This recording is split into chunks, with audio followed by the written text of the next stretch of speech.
All right, let's go ahead and get into it. So my man Richard sent me this video yesterday, and I watched it, and it just made me sad. And I had to respond to it because there was a lot of ridiculous claims made into it, and I wanted to just really explain why this is good and why ESPN is not this, overlord that is destroying, this beautiful thing that we call college football.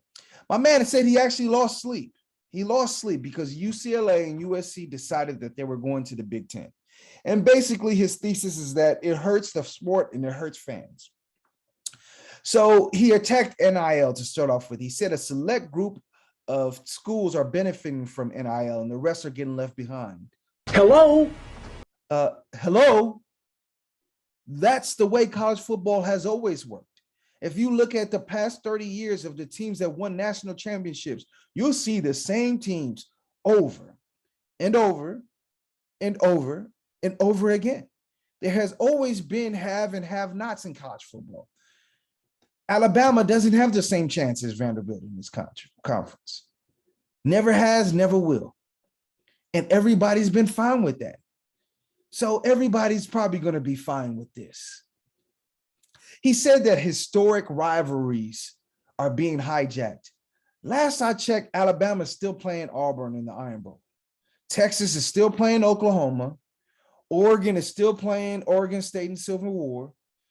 Minnesota and Wisconsin play for the big Paul Bunyan Trophy. Michigan and Ohio State, all the rivalries that you know of are going to stay. And even if one team moves out of a conference and that rivalry is quote unquote distinguished, that's what they call scheduling in for. You can schedule in the game. It's going to make money for my school. It's going to make money for your school. Why would they leave it?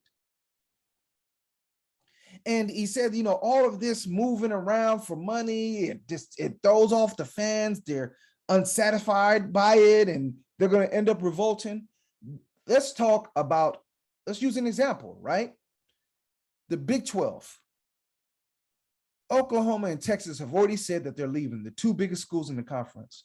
So you would think that this year in the Big 12 will be the worst year for revenue, right? Because they're turned off. Why would we go to these games? They're leaving. It was the best year for revenue because no one really gives a damn. At the end of the day, who cares? I just want to watch my team play. I just want to have a chance to compete for a national championship. None of this changes. Cincinnati's not in a Power 5 school, and they played in the college football playoffs. Power 5. The whole concept of Power 5 means that there's haves, Power 5, and have-nots, everyone else. You've been fine with it before. What makes you so mad now? The number goes from 5 to 3? What's the big deal? You can still make the playoffs, right? And he said, college football is falling apart. I promise you, I guarantee you, college football will start in September and will end in November, and a national champion will be crowned in January, just like it always has been. And that's how it will always be. It's not falling apart. This is not the dot-com bubble that's going to burst. This is not Bitcoin that has fallen to $20,000 and everyone's scrambling. It's going to be fine. Everyone's going to be okay and enjoy their football starting Labor Day weekend like they always do. And, that's the funny thing about Labor Day weekend in college football. The benefits of this, since he doesn't want to talk about the benefits, is we're going to get really good games throughout the season. Let me give you an example. Week 1 this year. Who's the team people want to see the most? Who's the team that intrigues people the most? You want to see how it looks, how it fits. It's USC with Lincoln Riley, right? How does it look? New team, new quarterback, new receiver. Who does USC play? I don't give a damn University week 1. What's the other team everybody wants to see? Alabama, number 1 team, got the best pass rusher, best linebacker in 15 years in Anderson. Who do they play? I don't give a damn State. These games don't happen when they're super conferences because there are more people in your conference, more people to play. You got to play them. So you can't schedule, I don't give a damn University or who the hell is that State. You can't do that. That's a good thing. Competition, right? We're supposed to compete. And he said teams like Washington State are historic. Okay. And he said they make the sports special like the Blue Bloods. Come on, man. Come on, fam. Come on, man. Come on, buddy. Come on, buddy. Nobody gives a damn about Washington State. What was Washington State's record last year? Who did they play in the bowl game? You could poll 100 college football fans. I bet you none of them know that answer. Name Washington State's biggest win last year. Name their toughest loss. No one knows. No one cares about them now, and no one's going to care about them in the past. That's just the way it is. Washington State fans keep coming to the game. They've been irrelevant for years. No one cares. You want to know the real reason why this is happening?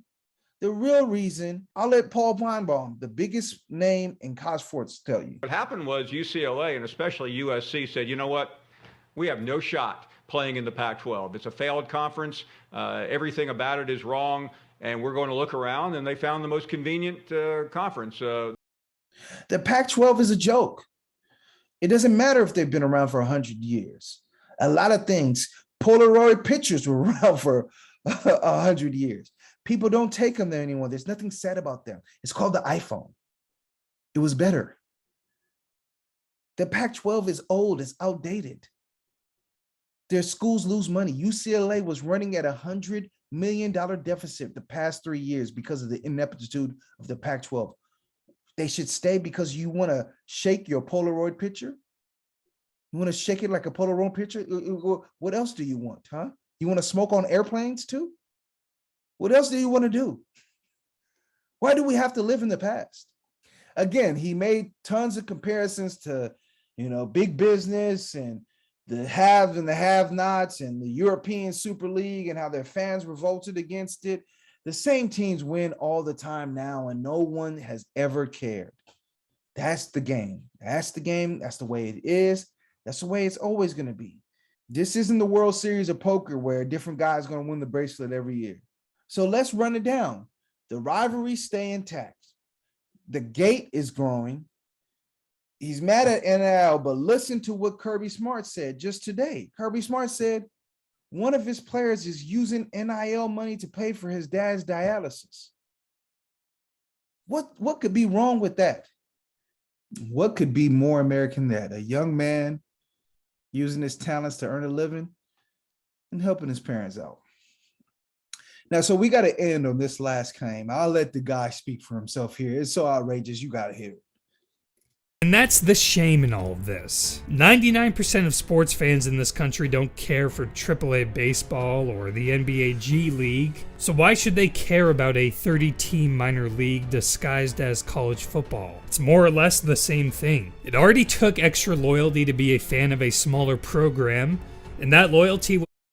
Look, college football has always been and will always be about nostalgia, about the time that you lived and went to this college, this time that you lived and went to this city, the time that you watched this college football team on TV. Just like I said with Notre Dame, your team doesn't have to be winning. Your team doesn't have to be in it. You will always support your team because you have a buy-in with those teams from your state, your alumni, or you watched them growing up. College football is never, ever going to change that. There's no relocation. The Browns are not going to turn to the Ravens. Ohio State is not going to transform into Mississippi State. That's the way it always has been, and that's the way it always will be.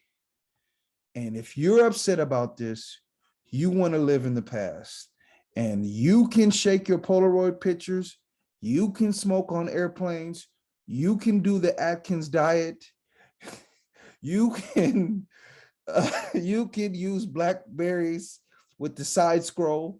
You can do all these things if you would like to do. Me, I'm going to watch my college football and love it when USC and Ohio State play in the Big Ten for the first time. All right, let me know what you think. Leave a comment, rate, and subscribe. Shout out to my man Richard for sending me this video. The game is a game. All right, thank you for watching this clip. Do me a favor, push the button, hit subscribe.